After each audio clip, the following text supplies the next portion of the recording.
Bienvenidos y bienvenidas al curso de Periodismo sin Etiquetas. A continuación comenzaremos a explorar el módulo introductorio conformado por 4 videos y lecturas complementarias que les permitirán conocer los conceptos básicos del desplazamiento forzado. ¿Quién es una persona refugiada? ¿Cuáles son sus derechos? ¿Cuáles son las convenciones internacionales sobre la temática? Asimismo, podrán conocer algunos ejemplos de desplazamiento forzado en la región. El primer video de conceptos será guiado por Delfina Lawson, coordinadora de la Unidad de Protección de la Agencia de la ONU para los Refugiados, ACNUR, en Chile. Delfina es abogada con especialización en Derecho Internacional Público de la Universidad de Buenos Aires. Además de su trayectoria en ACNUR, se desempeñó como profesora a cargo de la Clínica de Migrantes y Refugiados de la Universidad Diego Portales en Chile y como investigadora del Centro de Derechos Humanos de la misma universidad. Hola, es un gusto para mí estar hoy con ustedes. Mi nombre es Delfina Lawson, trabajo en la oficina del ACNUR, del Alto Comisionado de las Naciones Unidas para los Refugiados en Chile, y el módulo se titula Introducción al desplazamiento forzado. De eso vamos a hablar durante los próximos minutos. El eje central, ¿qué es lo que vamos a abordar en esta conversación? En principio vamos a hablar de cuáles son los conceptos claves que es importante manejar al hablar de personas que se ven obligadas a salir de sus países de origen, un poco cuál es la situación global y cuáles son en este momento los principales desafíos. No va a ser una conversación ni una presentación rígida, sino que yo voy a irme echando los conceptos con la situación y al final quiero conversar un poco sobre los principales desafíos. En estos breves minutos que tengo para conversar con ustedes, lo que me gustaría es darles algunos temas o algunas ideas que puedan gatillar en ustedes entusiasmo o motivación para seguir trabajando estos temas. Y desde ya me pongo a disposición, al igual que mis colegas y todos los que hacen este curso, para poder responder las dudas que puedan surgir una vez que ustedes vean esta presentación. En primer lugar, y como introducción, quisiera señalar las razones o algunas de las razones por las cuales las personas salen de sus países de origen, de sus ciudades o de sus barrios. Podemos aquí ver que hay algunas razones que obligan a las personas a salir, ¿sí? Y hay otras razones que tienen más que ver con una situación, con una decisión personal. En primer lugar, hay mucha gente que se ve obligada a salir de su país porque es perseguida en el lugar en donde residen, ya sea por su credo, por su religión, por su nacionalidad, por su orientación o su elección sexual, por su pertenencia a determinado grupo, por pertenecer a un grupo minoritario, entre muchas otras razones. ¿Sí? Cuando hablamos de persecución, hablamos de una situación forzada. En cambio, hay otras razones, como por ejemplo los estudios, ¿sí? O mejorar las condiciones laborales o el empleo, ¿sí? En donde podemos decir que la decisión es más voluntaria. Sin embargo, de vuelta, yéndonos al otro lado de la balanza, cuando hablamos de la guerra, de un conflicto armado interno, de un conflicto armado externo, volvemos a hablar de situaciones que obligan a las personas a salir.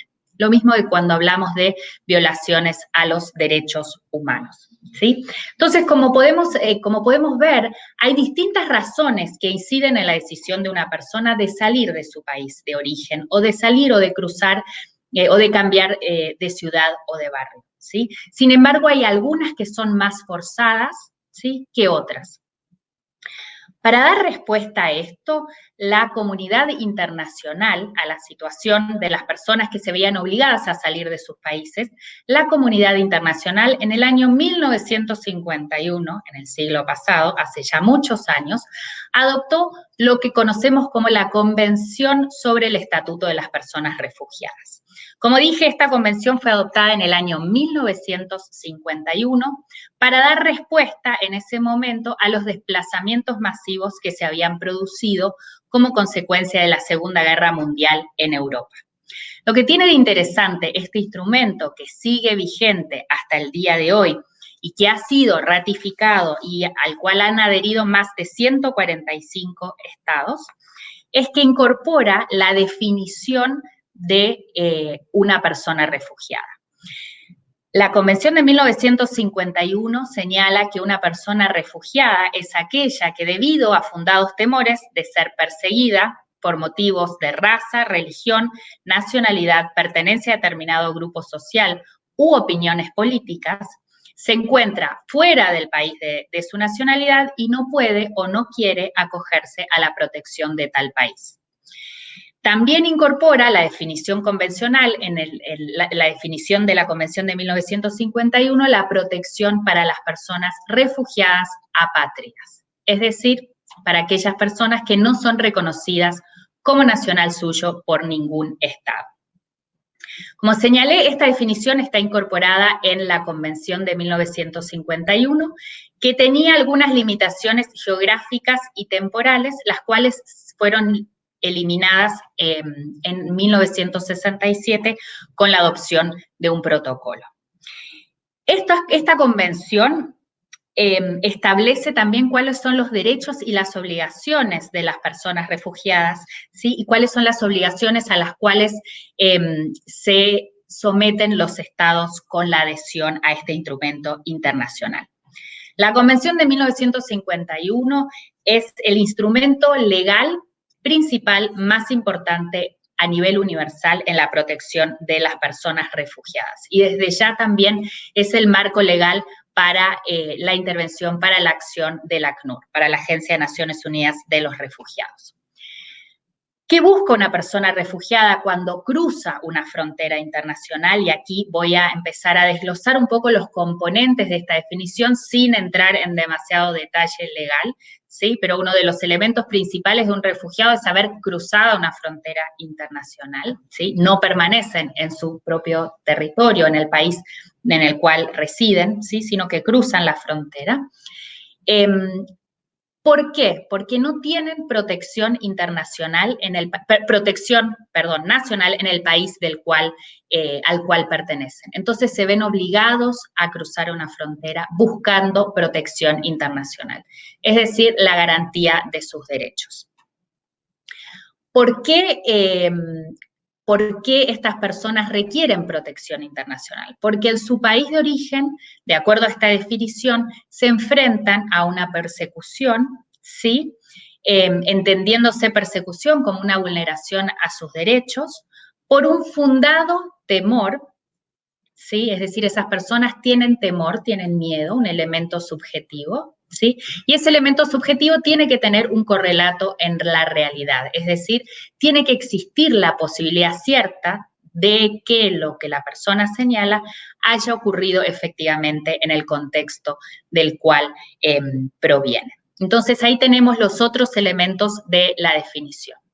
Y esa persecución, de acuerdo a la Convención de 1951, tiene que ser por alguno de los 5 motivos convencionales, los 5 motivos que están enunciados en la definición. Lo que es importante tener en cuenta es que esta definición fue adoptada en una convención en el año 1951 y hay que interpretar esos conceptos como raza, religión o nacionalidad a la luz de la evolución del derecho internacional de los derechos humanos, ¿sí? Hay que utilizar la interpretación evolutiva de estos conceptos. Además de esa definición, de la definición convencional de quién es una persona refugiada, a nivel de la región, a nivel de América Latina, existe también una definición regional, que se conoce como la definición regional, la definición ampliada o la definición de Cartagena de lo que es una persona refugiada. Esta definición surgió en 1984, ¿sí? Como consecuencia de una situación que se estaba dando en la práctica o que se había dado en la práctica, es decir, surge de una realidad regional, que está vinculada con el éxodo o con la crisis de refugiados que enfrentó Centroamérica en los años 70 y 80 como consecuencia de los conflictos armados internos que se vivieron en esos países y las situaciones de violaciones masivas de los derechos humanos. Entonces, los estados se reunieron en 1984 y acordaron utilizar una definición que pudiera adecuarse más a la realidad, ¿sí?, y a las necesidades que estaban enfrentando los países que habían recibido una gran cantidad de refugiados provenientes de Centroamérica. Tengamos presente que se adopta esta declaración, ¿sí?, en 1984, en un momento en donde la mayoría de los países de la región no eran parte de los instrumentos, por ejemplo, del derecho internacional de los refugiados, no eran parte de la Convención del 51. Sin embargo, por la realidad que estaban viviendo, adoptan una declaración que se adecuara a esa situación.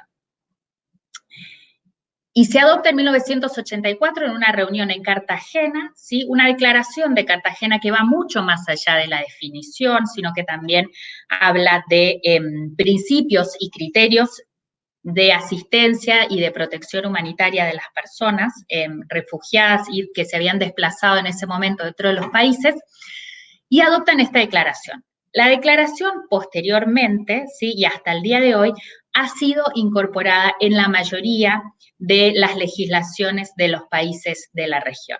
Por lo tanto, para esos países que han adoptado legislación, tiene fuerza vinculante también. O sea, aplicar esta definición es también obligatoria para los países que tienen la legislación, que tienen incorporada esta definición en la legislación, pero no solo eso, sino que también al criterio de la Corte Interamericana de Derechos Humanos y de varios expertos, esta definición sería costumbre regional para la región.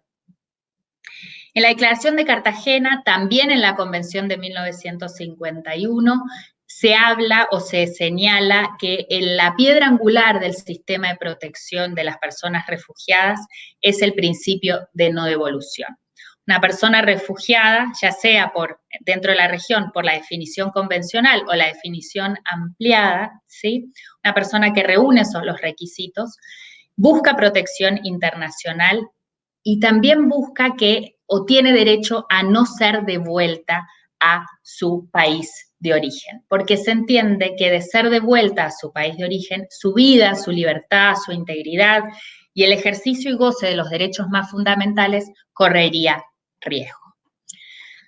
La convención de 1951, la Declaración de Cartagena, las legislaciones de la región y también los instrumentos de derecho internacional de los derechos humanos hablan del derecho a buscar y a recibir asilo como un derecho humano fundamental. Entonces, de nuevo, es interesante y es importante tener siempre presente la interrelación que existe entre el sistema de protección de personas refugiadas y el sistema de derecho internacional de los derechos humanos. Volviendo un poco para cerrar el concepto de la definición ampliada, se señala que una persona refugiada va a ser también aquella que huye de su país porque su vida, su seguridad o su libertad ha sido amenazada, ¿sí? Entonces, acá, a diferencia de la definición convencional, no es necesaria una persecución directa a la persona o a su grupo familiar, sino que exista una amenaza por alguna situación objetiva, por alguna situación imperante en el país de origen. La definición ampliada habla de violencia generalizada, agresión extranjera, conflictos internos, violación masiva de los derechos humanos u otras circunstancias que hayan perturbado gravemente el orden público. Solamente para poner un ejemplo, y no voy a entrar en detalle en este tema porque lo van a abordar más adelante en otro de los módulos, pero en el año 2019, en mayo del 2019, el ACNUR señaló y le recomendó a los estados que utilicen la definición ampliada, la Declaración de Cartagena, para analizar y para reconocer la situación de los cientos de miles de personas venezolanas que huyen de su país de origen. Para el ACNUR, no todas, pero la mayoría de las personas venezolanas cabrían dentro de la definición ampliada, ¿sí?, utilizando la situación de las circunstancias que hayan perturbado gravemente el orden público. Y esto lo dice en unas directrices y unas recomendaciones para los estados. El marco internacional, el marco legal internacional al cual hice referencia recientemente, destacan o se puede destacar algunos de los principales derechos y obligaciones que asisten a las personas refugiadas y a los estados que son parte de estos instrumentos internacionales. Cuando hablo de Estado, hablo de las obligaciones a las cuales, que los vinculan. Cuando hablamos de derecho, quiero destacar principalmente el derecho que tienen las personas a acceder a un territorio, ¿sí? A no ser rechazados en la frontera y a que los estados identifiquen sus necesidades de protección, si es que las tuvieran, e inmediatamente referirlas a los sistemas de protección de personas refugiadas o a los sistemas de asilo. Las personas también tienen el derecho a poder acceder a un procedimiento de reconocimiento de la condición de refugiado. Es decir, no todas las personas que solicitan el reconocimiento de la condición de refugiado son o cumplen los requisitos para ser reconocidos como refugiados. Sin embargo, todas las personas tienen derecho a que su caso sea analizado por el Estado al cual le están pidiendo protección. Es decir, existe el derecho a acceder a un procedimiento de reconocimiento de la condición de refugiado. También, tanto la Convención de 1951 como, por supuesto, que los tratados internacionales en materia de derechos humanos que complementan los sistemas de protección de refugiados, al igual que las constituciones y las leyes nacionales, aseguran el acceso de las personas refugiadas a los derechos sociales, ¿sí? Civiles, políticos y económicos y culturales que les permitan gozar y ejercer sus derechos humanos en el país que los reconoce como refugiados. Sin eso es imposible que cualquier persona pueda reiniciar su vida, por una parte, y por otra parte, por el solo hecho de estar dentro del territorio de un estado o determinado estado, las personas tienen derecho a poder acceder al ejercicio y goce de sus derechos humanos. Como mencioné anteriormente, pero es tan importante que quiero volver a mencionarlo, que el principal o la piedra angular del sistema de protección de las personas refugiadas es el principio de no devolución. Es decir, que las personas no pueden ser devueltas o no pueden ser retornadas a un país en donde su vida, su libertad o su integridad corra peligro, corra riesgo o se vea amenazada. Solamente para poner un ejemplo, para aterrizar un poco estos conceptos, si una persona se presenta en la frontera de cualquiera de los países de la región, al hablar con un funcionario de inmigración que se encuentra en un puesto fronterizo y le señala, me vine escapando de mi país de origen, ni siquiera es necesario que mencione la palabra refugio, refugiado, asilo, sino que me vengo escapando, he sufrido persecución, fui víctima de violaciones a los derechos humanos, ese funcionario tiene la obligación de admitir a la persona al territorio, identificar cuáles son las necesidades específicas que pudiera tener y referirlo a un sistema de protección de refugiados. Luego de este pantallazo general de los principales conceptos en materia de protección de personas refugiadas, quisiera hacer una breve introducción a dónde estamos en este momento, ¿sí? Cómo se conjuga lo que está en la teoría, lo que está en los tratados internacionales con lo que está pasando en la realidad, lo que está pasando en la práctica. ¿Cuál es la situación global? En junio del 2020, todos los junios, el 20 de junio, que es el día que se conmemora el Día Mundial del Refugiado, el ACNUR lanza sus estadísticas anuales, hasta que dan cuenta de la situación de desplazamiento forzado hasta diciembre del año anterior. Entonces, en junio de este año, en junio del 2020, el ACNUR lanzó sus estadísticas anuales correspondientes al año anterior y señaló en su informe que hay casi 80 millones de personas en todo el mundo que se vieron obligadas a salir de sus hogares. 79.5 millones de personas. Esto representa casi 10 millones de personas más que el año anterior. Un poco menos de 10 millones que a fines del año 2018. De ellas, 26 millones de personas son refugiadas, es decir, cruzaron una frontera internacional y fueron reconocidas como refugiadas. 4.2 millones son solicitantes de asilo. ¿Y qué es un solicitante de asilo? Bueno, ustedes recordarán que recientemente señalé que las personas tienen derecho a poder acceder a un procedimiento. Cuando la persona está en un procedimiento, es un solicitante de asilo. Entonces, en este momento hay 4.2 millones de personas que son solicitantes de asilo en el mundo. Adicionalmente, hay 3.6 millones de personas venezolanas que se encuentran desplazadas en el extranjero, migrantes y refugiadas. Y por último, y el número más grande, 45.7 millones de personas son desplazadas internas. Una persona desplazada interna es una persona que se ve obligada a salir de su país, de su lugar de residencia, pero no cruza una frontera internacional. Y entre las causas que pueden gatillar ese movimiento, ese desplazamiento interno, además de las que asisten a los refugiados, también podemos identificar, o también una persona se desplaza internamente cuando es víctima o cuando ha sufrido un desastre natural o un desastre climático, ¿sí?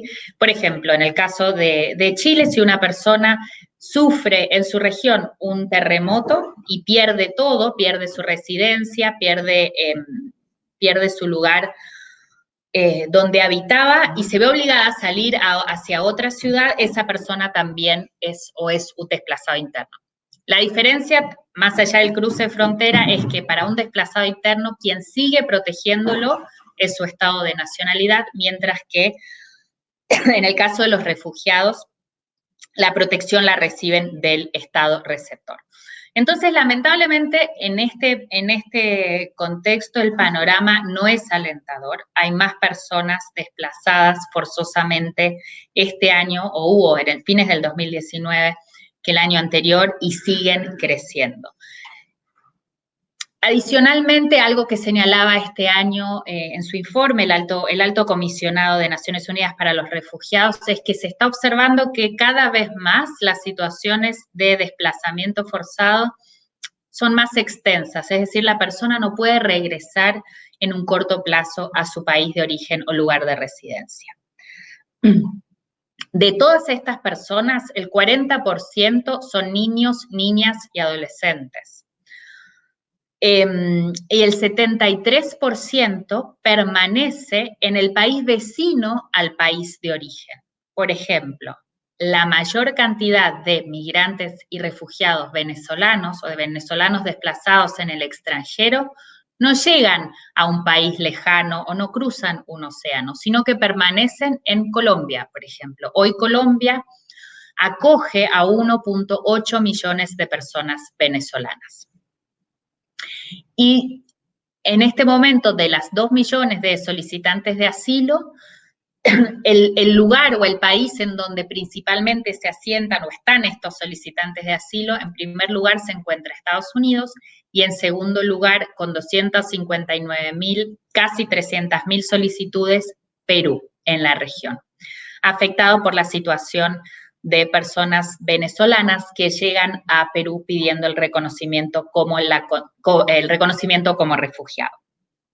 Los principales países de origen de personas refugiadas siguen siendo la República Árabe Siria, en segundo lugar Venezuela, en tercer lugar Afganistán, en cuarto lugar Sudán del Sur y luego Myanmar.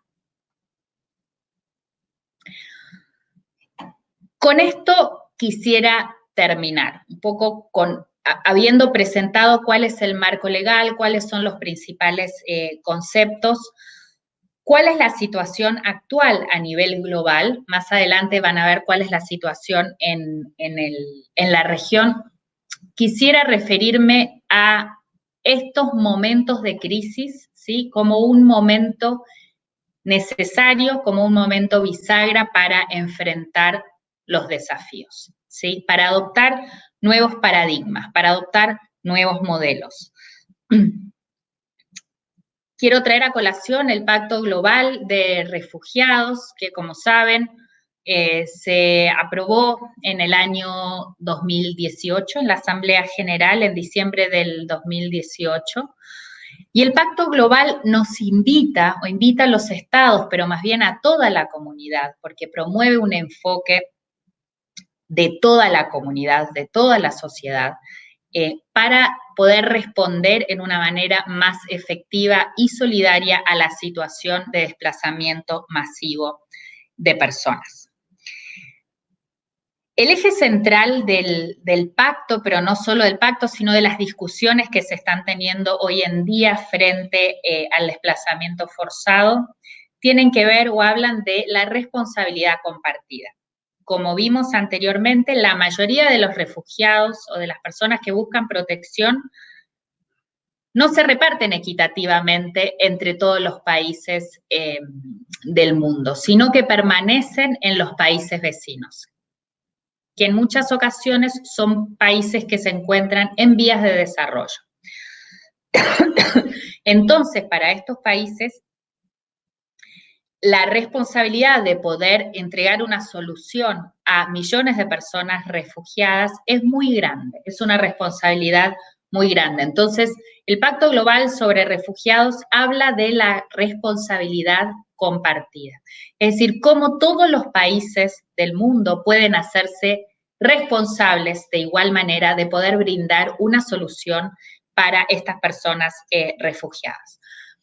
Hace un llamamiento a poder tener una respuesta más fuerte, ¿sí? Y sobre todo más solidaria con estas personas, en donde todos y todas tenemos un rol que jugar. Hablo del sector privado, hablo de las agencias de desarrollo, hablo de los bancos, hablo de la academia, hablo de las organizaciones de la sociedad civil y sobre todo hablo de las personas refugiadas. ¿Sí? Las personas refugiadas son agentes de su propio cambio y tienen que tener un lugar central en lo que tiene que ver con la toma de decisiones, de cualquier decisión que las pueda afectar o que pueda tener un impacto en su forma de vivir. Compartir la responsabilidad y dividir la presión sobre los países que reciben, que acogen en mayor medida a las personas refugiadas.